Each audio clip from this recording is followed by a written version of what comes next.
kipaza sauti kiweze kuwaendea wazazi wake Winnie. Sijui tutaanza na mama ama tutaanza na baba, lakini wote ni wazazi. Kwa hivyo kipaza sauti kiwaendee hapo hapo walipo. Tutaanza na mama mwenzangu. Asante sana. Asante.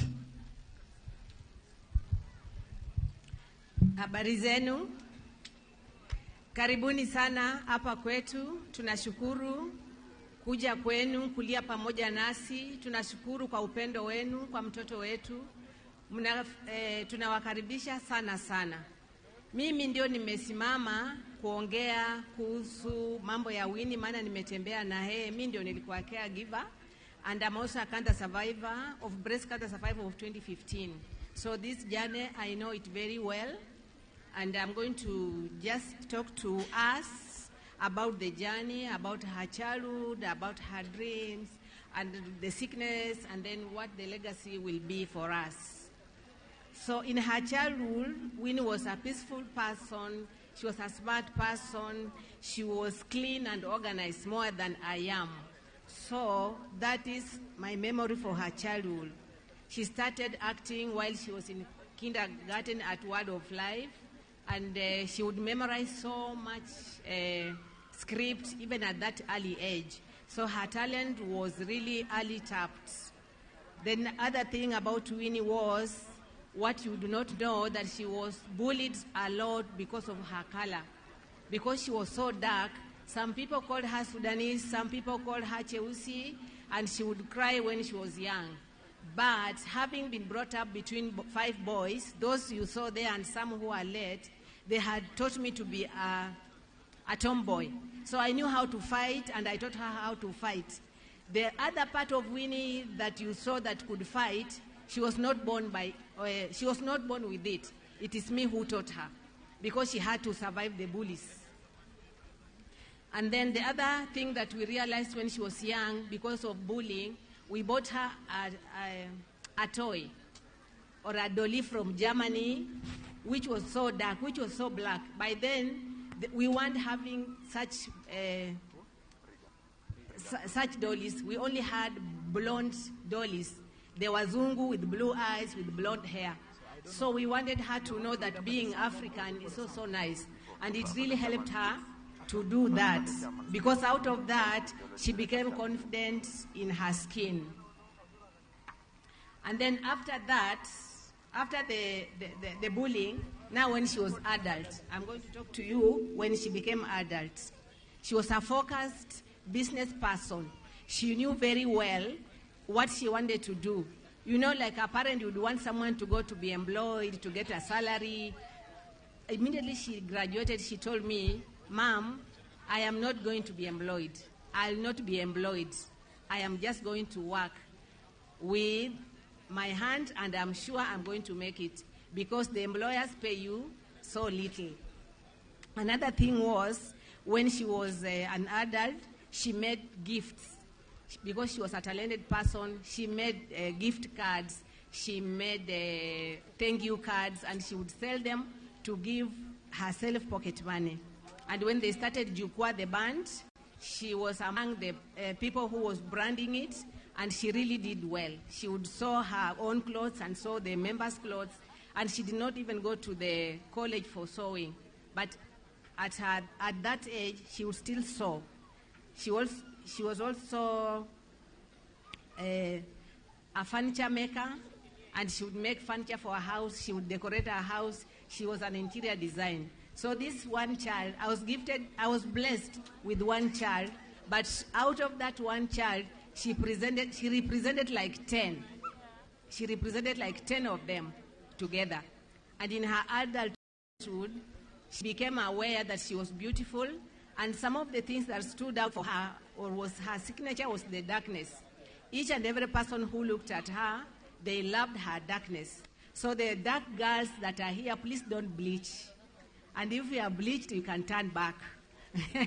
We will love you just the way you are.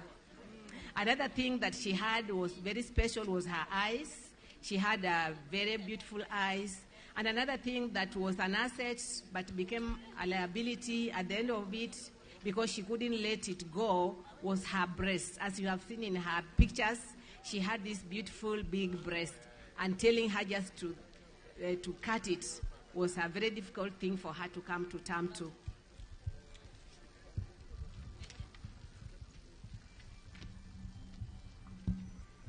So as Winnie was a performing artist, she loved, in her dream, she wanted to become a star. So all along she worked, even with the band, she told them, let us not chase the fame. Let the fame chase us. So they just presented themselves. They will present themselves as a professional band. Can you imagine presenting yourself as a professional band? By then people want to become stars. So out of that, because they branded themselves well, they were able to be hired by companies the likes of Safaricom, and they would really pay them well because they presented themselves as professionals. Her highest achievement was the Dida series, where she played the Dida role. She said that she didn't like the role in the beginning, but the role gave her mileage. We thank you, the media people. We thank you, Lulu, for having given her that chance. People loved the character of Dida, and it was almost her character because she was exactly like that. Whatever she acted, you wouldn't separate the Winnie and Dida. The two of them was one. Another thing that she did was she was very creative, and we used to fight sometimes because she'll come and turn over my house and throw away things. She will tell me, this is too old, let it go. And me, I'll hold on to it. I don't know what troubles the creative. They don't want to do something over and over. She will come and she'll just look for trouble to trouble herself by doing and redoing it and rebranding it. So I came to know that the disorder that she had was called, in her DNA, was called creativity. So for the people or the parents who are here with children who are creative, just let them be themselves. Do not force them to become doctors. Do not force them to become engineers. Just let them be what they are. Her motto was kindness. She was very kind to each and everyone. She treated each and everyone with respect. Even her house manager is here. I tried to tell her to remain in the house, to keep the house for me, and she was crying and lobbing around. Hey, Nyanya, why do you want me to remain? Me, I want to go. I want to go and see my Auntie Dida off. So she really loved people, and she related well with each and everyone. Even the border guys, they took to guys. They still call me. They gave me contributions. They still condole with me. Her friends are here. She would relate with each and everyone in your capacity, at your level. So I'm going to talk about her legacy. Whatever she achieved, the 31 things, she worked with the Estee Lauder. They worked together with the Estee Lauder, an international company, a beauty company, to run the 31 days. They had reached to her while we were in Turkey that she does the same again this year, but it was never to be. So her other work that she did was carrying on the cancer awareness. Not so many people have gone through cancer and say about it. It's like a taboo kind of. It's very rare. Even I came to know later, some of my aunties or some of my cousins and my relatives are here. They had gone through the journey, and yet I had not known at all. But out of that, they became aware and they started talking about it. They started doing so much for that. So she has this legacy that she's leaving behind that I'm going to carry. And this legacy is about the foundation. You have had people here who have said that foundation we are going to carry out. We had started the first phase by paying for people who are cancer sufferers, the NHIF. Because by paying for one NHIF who is not able, you are able to take that person through mileage of about maybe 8 chemos and other tests should be covered just for taking care of the cancer patients. We were to make awareness, the family members, the caretakers, what it takes to be a caretaker. As for me now, I have been a caretaker and I have been a cancer survivor. So I know that journey very well, and I'm going to carry out that legacy. We are going to complete the work that she has started, hand in hand with the people of the foundation. I'll be there for you fully because I understand the journey as a caretaker and I understand the journey as a survivor. So in her sickness, I'm going to talk about her sickness. She had a cyst in her breast when she was about 14 years, and it got us worried. After being tested, it was found to be benign hospital. They tested again, it was still there, and it was benign, and then they said, no, it will disappear maybe when she gets children, or around that period, that all was not well, because she would get her periods and be in pain, and that in the breast. So until after the periods, then the pain will go away. So it became so bad at a certain point that it never went away. That's when she went for tests, and it was confirmed that it was cancer.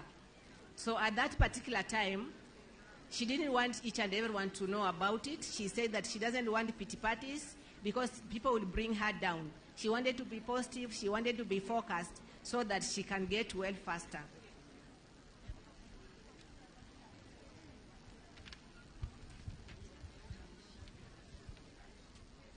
So she became public about the same thing after about 1 year. And that's when you people knew. What you did not know, that she had been suffering for a long time. So she started her treatment at the Coast General Cancer Center, where we have facilities nowadays. She did 8 rounds of chemo. Thereafter, she was put on oral therapy for about 6 rounds, and nothing much changed. So that's when we came to UP, were given treatment. She got 9 rounds of chemo again, and then she was still put on oral therapy because cancer had not cleared in every part of her body. By the time we went to Turkey, it was in brain, it was in the both breasts, it was in her lymph nodes, it was in the lungs, it was in the stomach. So after the treatment in Turkey, it had cleared from the lungs, it had cleared from the stomach, and the brain. They did what is this, cyber knife? So it kept it under control. But the other parts, when we came back, it started growing again, and then it forced us to go back. So on the 3rd month while we were here, because we had worked out the cost of being there and coming back, the cost of coming back was lesser than the cost of staying over. That's why we came back. So she deteriorated in the 3rd month, and that is when she did her last video that you people came through for us, and we were able to go back immediately.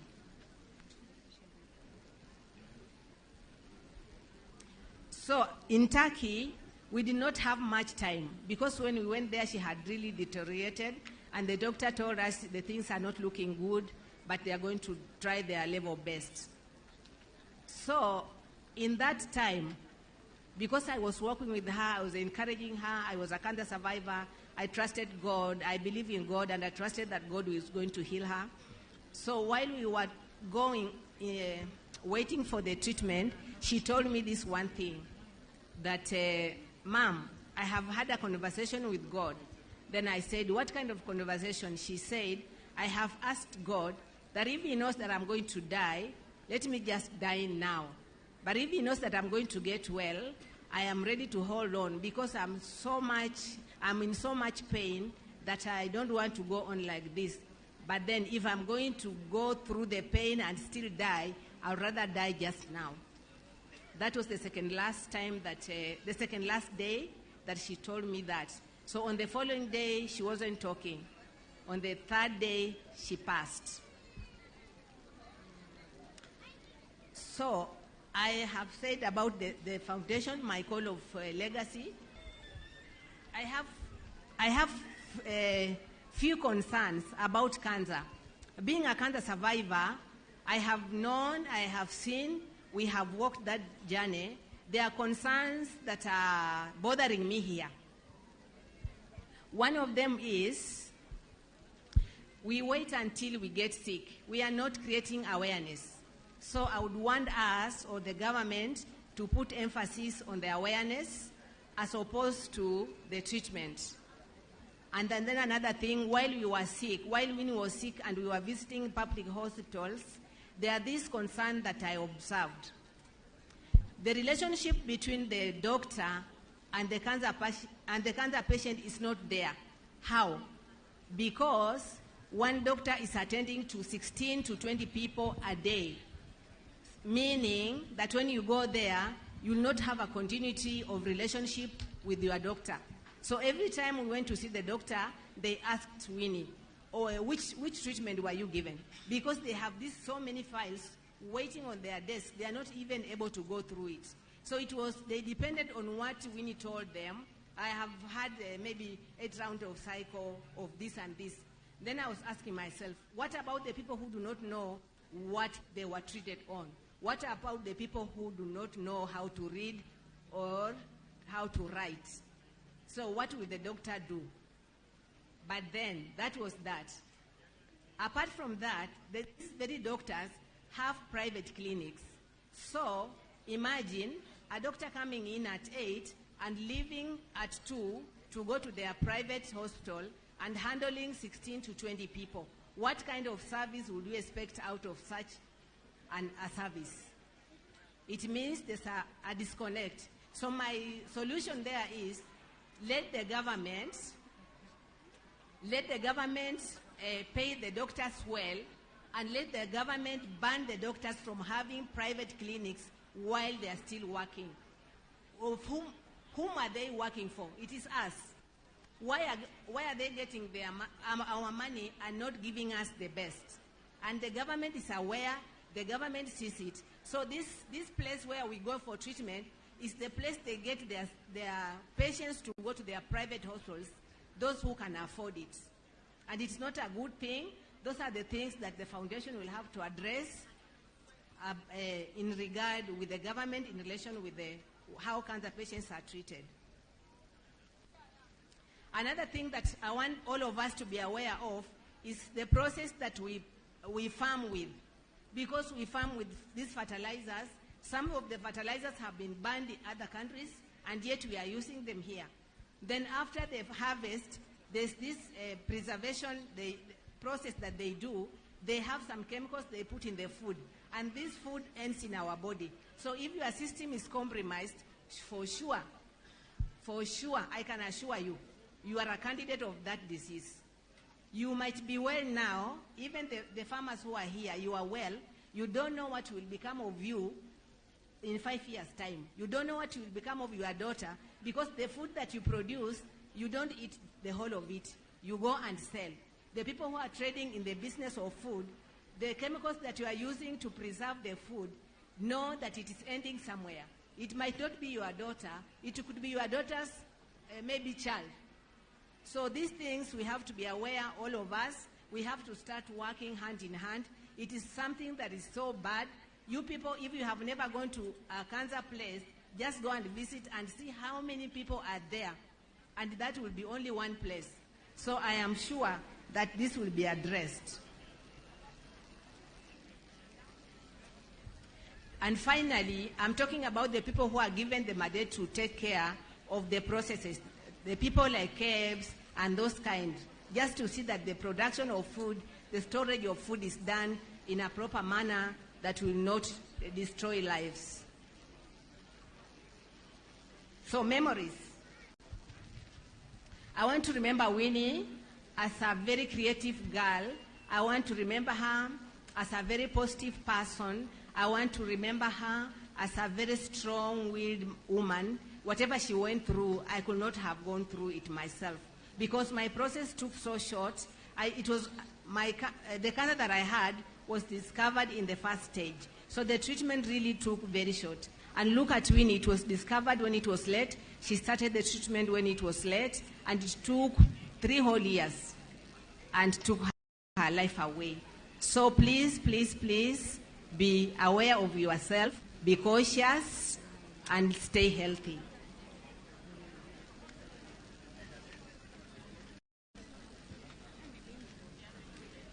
So I just want to register my thanksgiving to all the people who have stood with us, to Mount Zion Deliverance Church Mombasa, the media fraternity, and the others who have stood with us. I think that I leave to the chairperson who is going to give thanks. Thank you so much.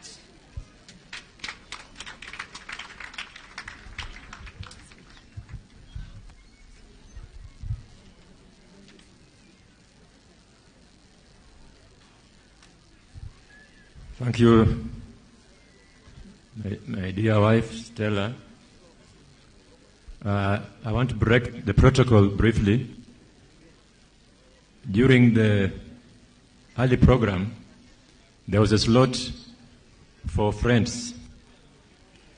I have a special friend whose name was called out, but he was not here. This special friend is the last person that spoke with Winnie in the night, just a few hours before she passed on.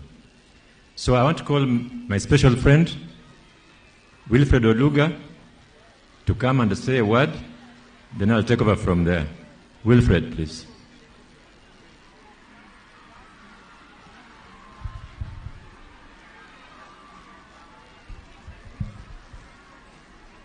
Good afternoon, watu wa Kolero.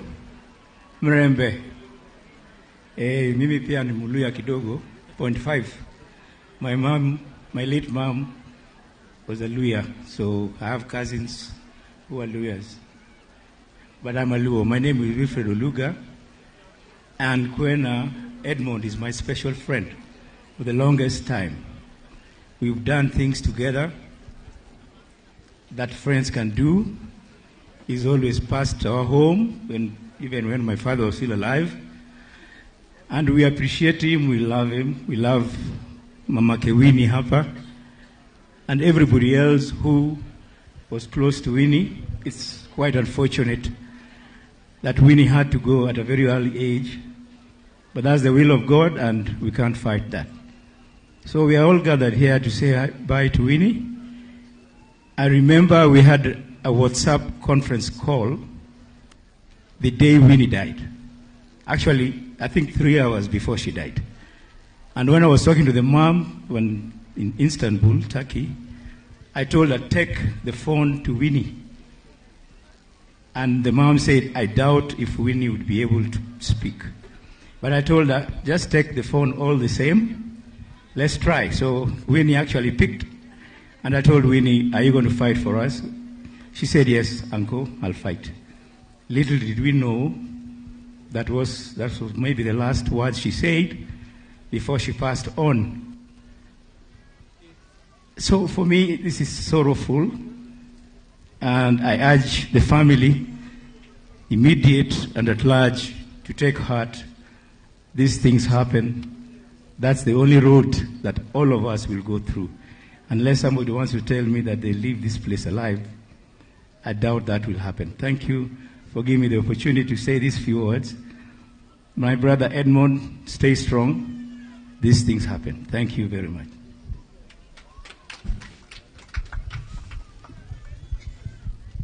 Thank you, Wilfred. Let me take this opportunity to welcome everybody here and to thank all those who stood with us during Winnie's very painful journey as a cancer patient. I also want to thank Citizen or the Royal Media Services, because you know, when we decided to take Winnie abroad for specialized treatment, we didn't have much money as a family. So Winnie told us, don't worry, Dad and Mom, I have friends all over, I'll make an appeal, and we'll be assisted. So Winnie prepared a video, and she sent it out. We were able to raise enough money to start treatment, so we flew her to Turkey with the mother as the caregiver. And while they were in Turkey, a week after they arrived in Turkey, Lulu Hassan is a very, very special person. She took advantage of her program, Shajara, and said she was going to use that program to make an appeal on our behalf. And indeed, Lulu, maybe you don't know, after that program, we were able to raise enough money for Winnie to be treated and to pay rent in Turkey, to pay for medicines, thanks to Lulu's effort. So I just want to thank the entire Royal Media, because when Winnie died, That morning, I called Lulu and told her, Lulu, Winnie has left us. She said, what? I said, yeah, she has gone. She asked me, can I tell Rashid, her husband? I said, please tell him, because it's fine. She's gone, she's gone. There's nothing to hide. So when she told Rashid that Winnie had died, and I think Rashid asked her to ask me, is it okay if they tell their boss? And I told him, yeah, there's no harm. It has already happened, so go ahead. And I can tell you, those who were near the TV at that time, within half an hour, Winnie was already trending on Citizen TV. The whole world knew Winnie had passed. Thank you very much, Lulu, and the entire Citizen TV group. I also want to thank Winnie's friends all over the place. When Winnie made her final appeal this second time around, people were sending in 1 shilling, 2 shillings. They called it Haba na Haba. Through that Haba na Haba, we were again able, plus what we had as a family, to take Winnie back to Turkey. But she was never to come back alive. Her mother has already said much about Winnie, but Winnie was a very special person. I've never seen a human being so talented like Winnie. Winnie was a tailor. I didn't know that she was should make dresses. But when they formed that band, Jukwa, the band, they used to wear 1 uniform per day. So they'd come back, her, Vicky, and Julie, come back at night from their gig, and Winnie had a sewing machine. So the whole night, her bedroom was next to ours. We couldn't sleep because the machine was running. She was making dresses for all the 3 of them. When we would leave to go to work, they are sleeping. When you come in the evening, they have gone to work. They come back again. Tomorrow they are going to wear another dress. The machine is again running. So I asked Winnie, where did you learn to make dresses? She said, don't worry, I went to school. So that's one talent Winnie had. Winnie was a furniture maker. Very few women, even if they have that knowledge, would do what Winnie used to do with her own hands. She would make very beautiful beds. The bed on which I sleep in Mombasa was made for me by Winnie, using her own hands. The dining table that I use was made by Winnie, and many other things. When she came back from Turkey the first time, she told her mother, I've seen your shop, it's very bare, and it looks very disorganized. I'm going to arrange it. She told me she's going to make something called a floating what? Floating shelves. I said, what do you mean floating shelves? She said, Daddy, you just hang on, you'll see. And indeed, when we went to town, she bought a drill and an electric saw. And within 2 days, she had made some very, very beautiful shelves in the shop. Winnie was a cake maker, a baker. She would make very beautiful cakes. I'm going to miss my fruit cake because she told me that you don't need to eat cakes made with the sugar. I'll make one using a fruit and it will taste exactly like the one mixed with sugar. That's another talent. Winnie was a musician. She had such a beautiful voice, and at times I used to sing with them because I liked singing also, and I enjoyed being in their company. Winnie was also an actress. I don't have to belabor that point. You saw what she did in Sultana. But Sultana was just the tip of the iceberg. She had done many others before that maybe that time she was not very well known. So I have lost a friend.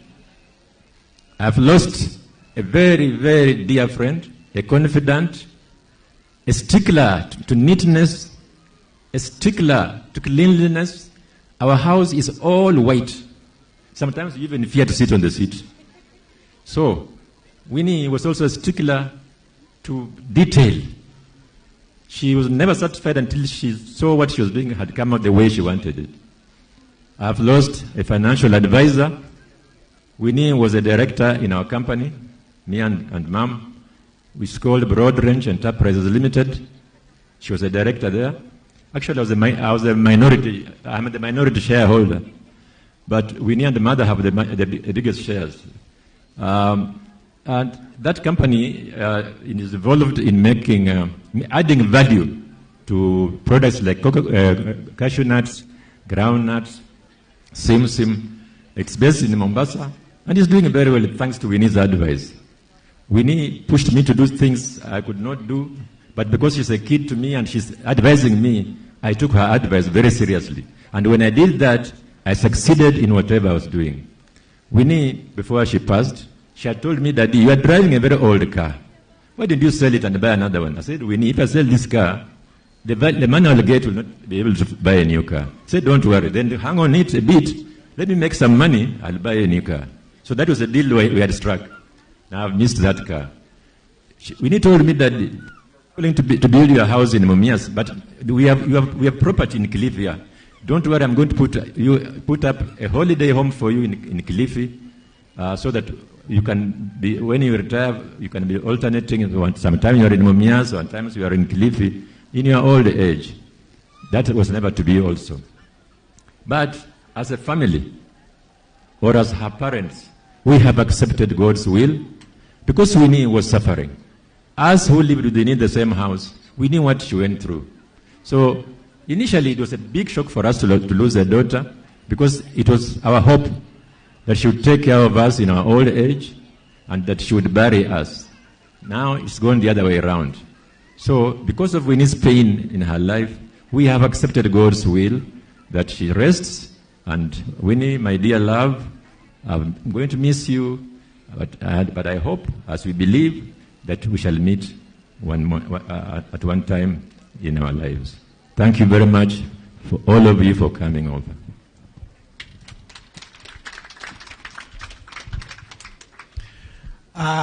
Asanteni sana.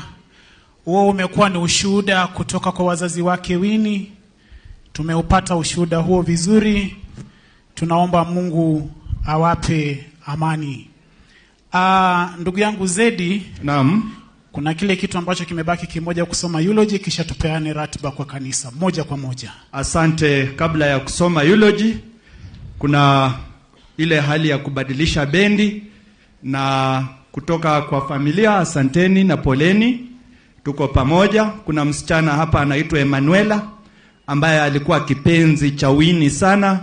Emmanuela ana shairi moja pale la sekunde 5 ambalo angependa kukariri ili aweze kumenzi na kuomboleza Winnie. Emmanuela, songa hapa karibu. Mwanafunzi wa shule ya msingi ya Mumias Central, chini ya mkufunzi wake Mwalimu Jack Msita, na mtambua sana. Emmanuela, uwanjani wako. Hello everyone. My name is Emmanuela Dilma from Matungu Sub-County. As we gather here today to celebrate a life well lived, I thank all of you for coming here to stand with us, to support us in this difficult moment. Winnie, aka Dida, you are a darling to many, my role model, my mentor. Me as a young artist, I feel orphaned that my pillar has fallen. Shine on your way, Winnie, aka Dida. And to Lulu Hassan, wherever you are, you are an inspiration to girl child. I'm looking up to you in the absence of Winnie. Thank you. Makofi kwa Emmanuela. Asante sana. Emmanuela amesema ya kwamba pia anamuenzi sana Lulu Hassan ambaye yuko hapa nasi. Emmanuela, ukimaliza kuzungumza na baba yake Dida, unaweza kuja hapa, nitakupa fursa ya kusalimia Lulu Hassan. Na tangazo tu mwenzangu Bwana Edwin, yes, ni kwamba hili hema la wasanii pale nyuma watu wamejaa sana. Kwa hivyo security wetu, saidia wale watu wasonge nyuma, kwa sababu wale wana Sultana wanalalamika ya kwamba kuna joto sana, kuna jua kali. Tafadhali, mtatuia radhi. Asante, tunashukuru. Hao ni wapenzi wa Lulu Hassan ambao wanakimbia kwenda kumuona, lakini tutahakikisha ya kwamba Emmanuela ameenda mpaka kule nyumbani na amesalimia Lulu. Mark, hebu nifanyie hiyo kazi. hakikisha ya kwamba amemsalimu. Naam, Edwin, Asante. tunakuja kwa kusoma eulogy. Eulojia tulikuwa tumepewa jina hapa Rigandu.